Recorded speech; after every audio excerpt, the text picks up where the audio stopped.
soy Beatriz Colmenares, junto a mí, como siempre, Juan Carlos Sandoval. Buenas tardes, Juan Carlos. Beatriz, buenas tardes para todos. Hora 15 es un privilegio estar con ustedes. Así es. Y ahora, antes de arrancar con las entrevistas que tenemos planificadas para ustedes, vamos con la nota curiosa. Y esta tiene que ver con una nueva línea aérea. Se llama Bark Air, que podría traducirse algo así como las aerolíneas ladrido, porque bark es ladrar. Claro. Y empieza a operar en 10 días. El 23 de mayo será su vuelo inaugural. Se trata de una aerolínea exclusiva para perros, no gatos, y sus dueños, que despegará del aeropuerto de Westchester en Nueva York hacia destinos como las terminales aéreas de Stansted en Londres o Van Nuys en Los Ángeles, en California. Eso sí, como se viaja a todo lujo, los precios son cualquier cosa menos baratos. Por pasajero y mascota, el valor del vuelo de Nueva York a Los Ángeles cuesta $6,000 y el que lo lleva a usted de Nueva York a Londres cuesta $8,000. ¿Y por qué es que son tan caros? Primero que nada, porque se trabaja con aeródromos mucho más pequeños que los aeropuertos convencionales, y esta aerolínea le permite a usted el no tener que hacer los trámites burocráticos. Es un vuelo privado, básicamente. Claro. Es un vuelo privado, entonces los perros no se someten al estrés de hacer largas filas para esperar a subir. Por supuesto que no van en carga, sino que van junto con el dueño en un asiento muy cómodo. Todos son de primera clase y además les dan comidita apropiada para ellos. Galletitas de perro y agüita para perro y todo para perro, y el dueño y el perro van muy felices de la vida en un vuelo que cuesta $10,000. ¿Hay algún problema? Y le tengo que decir una cosa, ya están casi vendidos los primeros vuelos. O sea, $6,000 un vuelo interno. Un vuelo interno, el de Nueva York a Los Ángeles, que es un vuelo de 6 horas. No, estamos de acuerdo, costa a costa, pero sigue siendo un vuelo interno, o sea, sí. sigue. Y el internacional es básicamente 7 horas, es que son básicamente lo mismo en cuanto a plazo de tiempo que se tarda usted en cruzar la costa en Estados Unidos o atravesar el Atlántico y llegar de Nueva York a Londres. Pero bueno, la cosa es que cuesta $8,000 si usted quiere llevar a su mascotita a Londres y pasarla con usted y pasarla bien. Bueno, hay gente que considera a los perros sus propios hijos. Entonces, así es. Hay gente que habrá gente que esté de acuerdo, ¿no? Y si usted tiene los recursos para hacerlo, perfecto. Comenzamos porque tenemos mucho que Claro que sí. Así que arrancamos ya con la primera de las entrevistas que hemos planificado para ustedes.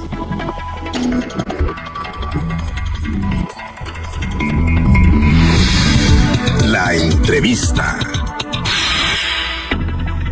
Y es que el ministro de Salud, Óscar Cordón, se reunirá con los directores de los 48 hospitales nacionales para verificar de qué forma han ejecutado hasta el momento su presupuesto y determinar si necesitan adquirir más medicamentos. Hay que recordar que la Corte de Constitucionalidad ordenó a la cartera mantener abastecidos los hospitales y centros de salud. Para analizar el tema está con nosotros el diputado José Chic, quien está ya con nosotros, quien ha estado en el tema de la fiscalización acerca del tema de los hospitales.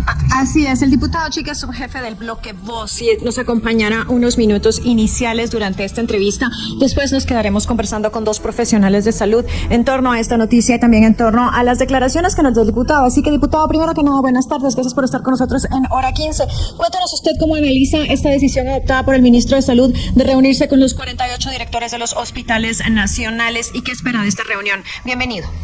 No, buenas tardes a ustedes y a todos los radioescuchas. Bueno, yo veo positiva esta reunión que va a tener el señor ministro con todos los directores y directoras de todos los hospitales. De hecho, seguramente después le va a tocar ir bajando hacia el segundo nivel de atención, que ya son los centros de atención permanente, los CAIMIS, entre otras instituciones que tiene el Ministerio de Salud y claro está en el tema de los puestos de salud. Esto responde finalmente al desabastecimiento que han presentado algunos hospitales, porque no solo son medicamentos, también es material médico quirúrgico, y habrá que verlo en la extensión de los alcances del amparo para ver también el tema de la infraestructura y la dotación de otros insumos que son necesarios en la red hospitalaria, pero también en el tema de centros de salud. Yo veo positiva esta reunión, esperábamos que de ahí salgan buenas directrices, pero sobre todo para garantizar el tema de medicamentos y el tema de equipo material médico quirúrgico, porque hoy cabalmente a partir de todo esto que se ha generado con el amparo ya hay personas, por ejemplo, del tema de pediatría del Hospital Roosevelt, que hablan de falta de algunos medicamentos que son especiales para algunas enfermedades, y lo mismo pasa con algunos medicamentos relacionados con pacientes con cáncer. Entonces lo que busca este amparo realmente es tratar de resolver todas estas falencias que han habido. Diputado Chic, buenas tardes. Juan Carlos Sandoval le saluda. Yo quisiera preguntarle del trabajo en campo de fiscalización que usted ha podido hacer, ¿qué es lo que más le preocupa? Bueno, mire, el tema de los centros de salud, por ejemplo, me preocupa el tema del desabastecimiento, el abandono histórico que han tenido, la falta de equipo, la falta de personal, y que esto inclusive podría contribuir en gran medida a tratar de descongestionar un poco el tema de la red hospitalaria. Lamentablemente yo incluso hice un tema de fiscalización aquí en el centro de salud de la zona 1 de la ciudad capital, no tienen laboratorio, hace falta un tema de infraestructura, faltan algunos medicamentos, entonces muchas veces estos pacientes que van a este centro de salud que podrían ser atendidos ahí, finalmente los tienen que mandar después o al San Juan de Dios o al Hospital Roosevelt. Entonces todo este tipo de situaciones no pueden seguir pasando, pero a veces le pongo es un ejemplo de todo lo que está en el resto de la red hospitalaria. Ahora bien, diputado Chic, ¿cuánto de lo que usted ha podido determinar, cuánto de lo que usted ha podido fiscalizar se trata de errores estructurales, de problemas estructurales y no tanto de problemas generados por cuestiones casuísticas en esta administración, por ejemplo? Tenemos...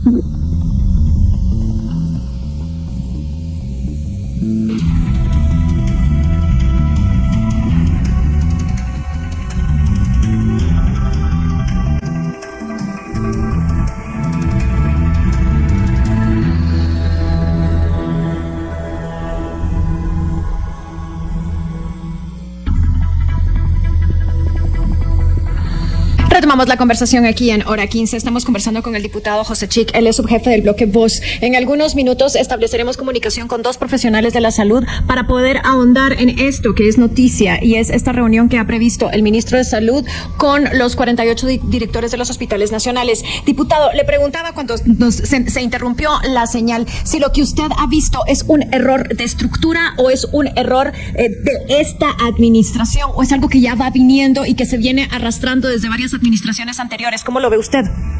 No, es un problema que se viene arrastrando en diferentes administraciones y que creo que se acentuó con la emergencia del COVID y las políticas en materia de salud que tomaron las anteriores autoridades del Ministerio de Salud Pública y Asistencia Social, el tema de los negocios que realizaron con la salud, los diferentes actos de corrupción que hemos ido encontrando en toda la red hospitalaria.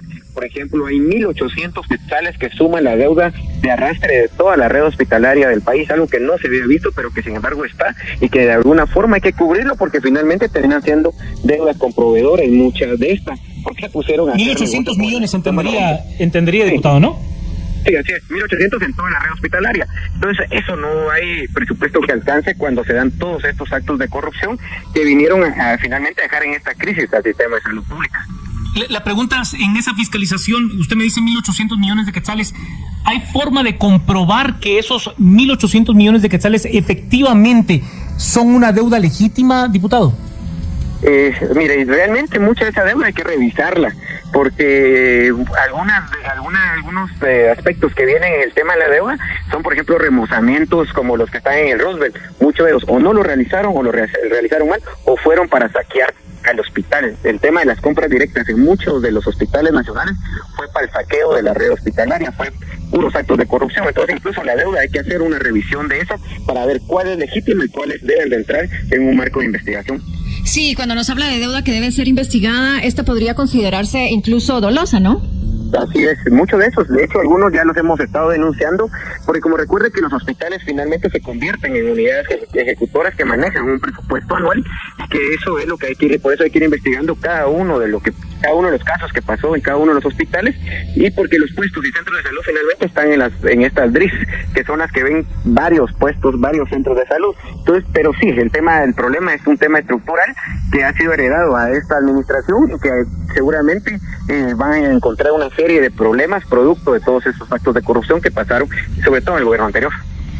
Diputado, entiendo que se le da un amparo a usted como interponente. ¿Cuál es el siguiente paso? Después de tener este amparo, ¿hasta dónde puede llegar esto? ¿Hasta dónde puede llegar esa debida ejecutoria, por ejemplo? Bueno, mire, nosotros esperamos no tener que llegar a un tema de debida ejecutoria. Creo que hay voluntad por parte del ministro de Salud de poder atender este amparo provisional, y producto de eso es esta reunión que se ha publicitado, de que va a haber una reunión con todos los directores de la red hospitalaria. Entiendo que ya hay un equipo que está haciendo el análisis de cuáles son aquellas necesidades que hay que cubrir. Algo muy importante que hay que tomar en cuenta es que este amparo alcanza al Ministerio de Finanzas, porque son ellos los que deberían de ubicar los recursos que sean necesarios para cubrir todo lo que haga falta en la red hospitalaria del país y en los centros de salud. En esta línea, diputado, sobre todo de la adquisición y suministro de medicinas, que es lo que solicita el amparo de la Corte de Constitucionalidad, ¿cómo ve la decisión adoptada por el Ministerio de Salud y del Ministerio de Finanzas de utilizar el sistema de UNOPS para poder abastecerse de estos medicamentos? Bueno, lo que han socializado por parte del Ministerio de Salud Pública es que el tema de UNOPS viene para transparentar el tema de las compras. Una realidad es que hay mafias que se han dedicado a comercializar con la salud y la vida de la población guatemalteca dentro del sistema de salud pública. A eso hay que ponerle un alto si esa salida es el tema del convenio con UNOPS. Solo que creo que sí es importante también que el Ministerio de Salud observe que los medicamentos que van a adquirir bajo el mecanismo UNOPS también cumplan con criterios de calidad, para que no se vaya a sacrificar tema de calidad por temas de precio. ¿Usted ve la posibilidad de que el ministerio vuelva a la utilización, por ejemplo, del contrato abierto como una medida paliativa o de urgencia? Bueno, mire, en teoría lo que han socializado por parte del Ministerio de Salud es que va a ser el mecanismo UNOPS el que les va a permitir poder abastecer de medicamentos a toda la red hospitalaria, incluso centros de salud. Pues bien, diputado, no sabe cuánto le agradecemos que nos haya acompañado. Tenemos entendido que usted tenía una reunión de trabajo y que solamente nos podía conceder unos minutos, pero ahora sí, ya pasamos con nuestros dos profesionales de la salud, a quienes también hemos convocado para poder hablar sobre este problema estructural, como ya lo ha descrito el diputado con el que recién acabamos de conversar, Kosechik, como relacionado con la adquisición de medicamentos. Nos confirman que ya tenemos a uno de ellos. Se trata del doctor Juan Antonio Villeda, a quien le agradecemos mucho el que esté con nosotros aquí en Hora 15. Él fue director del Hospital San Juan de Dios y cuenta con más de 30 años de experiencia en el área de salud. Doctor Villeda, ¿con qué ojos ve esta decisión adoptada por el ministro de Salud de reunirse con los 48 directores de los hospitales? ¿Qué tipo de discusiones se pueden tener en una reunión de estas características y cómo garantizar que todos los hospitales estén abastecidos? Buenas tardes, bienvenido. Buenas tardes, mucho gusto. Yo partiría del hecho que el abastecimiento de medicamentos no debe de ser visto en una forma aislada, porque el abastecimiento de medicamentos es un acto administrativo, pero tenemos que ir a elementos que corrijan el problema desde su base, y la base está en que el sistema de salud o el sistema de prestación de servicios de salud está atrasado 40 años en cuanto a su infraestructura y las condiciones en las que se prestan los servicios. No tenemos o se adolece en el Ministerio de Salud de protocolos de atención, por lo tanto, o de carteras de servicios debidamente organizadas en los hospitales. Por lo tanto, el hablar de porcentaje de abastecimiento viene a ser una mera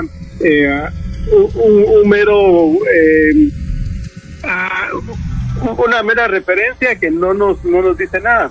Por eso han habido esfuerzos, por ejemplo, de parte de Fundesa, en la creación del módulo sugerido de compras. Y este módulo sugerido de compras lo que hace es se abstrae del porcentaje de abastecimiento y se centra en medicamentos de alta, media y baja rotación.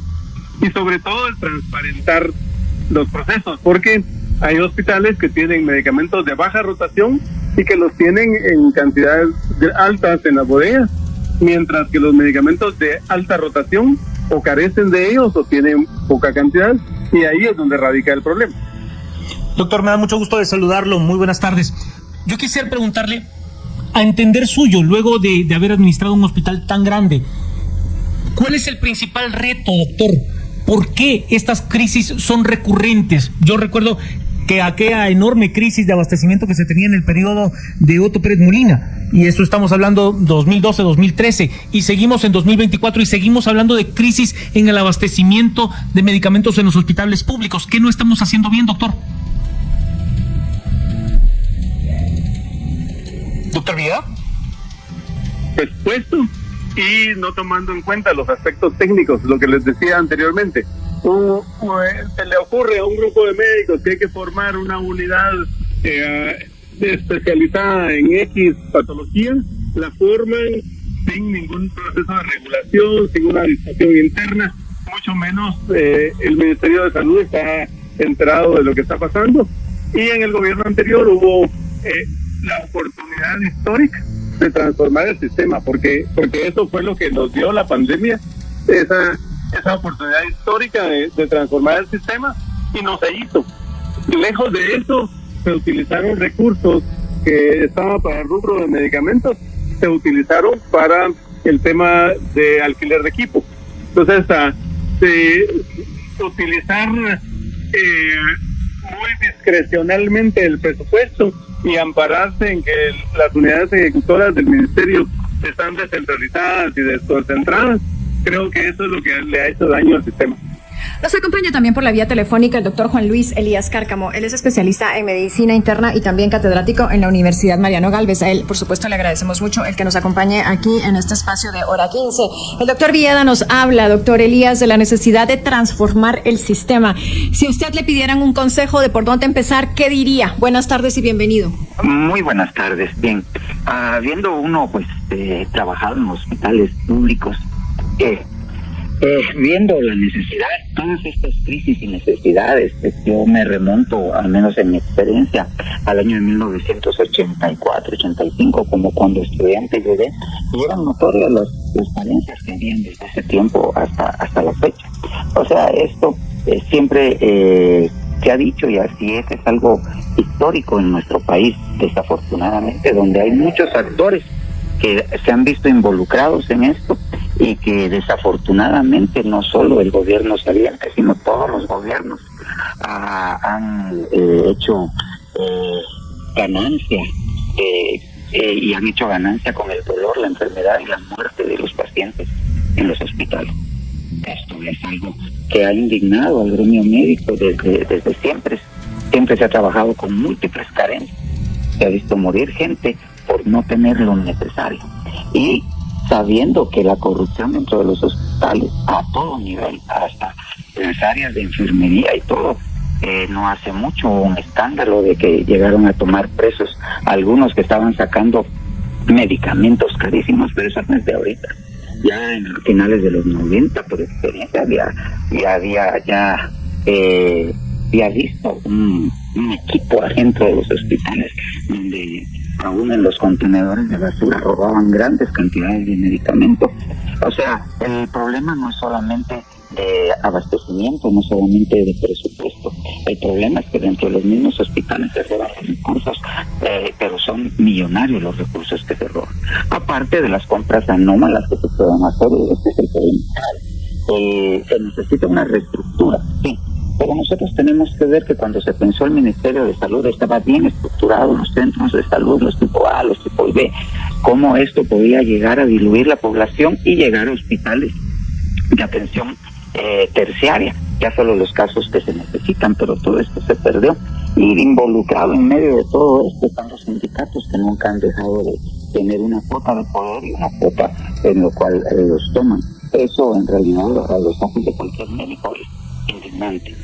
Ahora bien, esto necesita una reestructura, pero desafortunadamente la reestructura debe venir desde el gobierno y las personas que ellos muchas veces a dedo ponen dentro de los hospitales.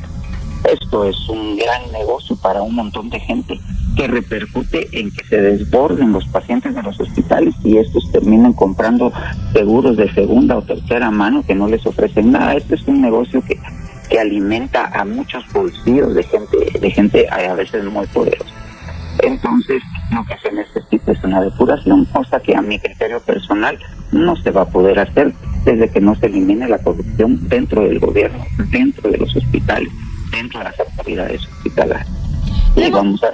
Sí, perdón, doctor, disculpe que lo interrumpa, pero es que nos corresponde ir a la pausa. Y bien, hasta acá el video de hoy. Recuerden que ustedes tienen la última opinión que pueden dejar acá abajo en la cajita de comentarios. Dicho esto, nos vemos hasta el siguiente video. Adiós.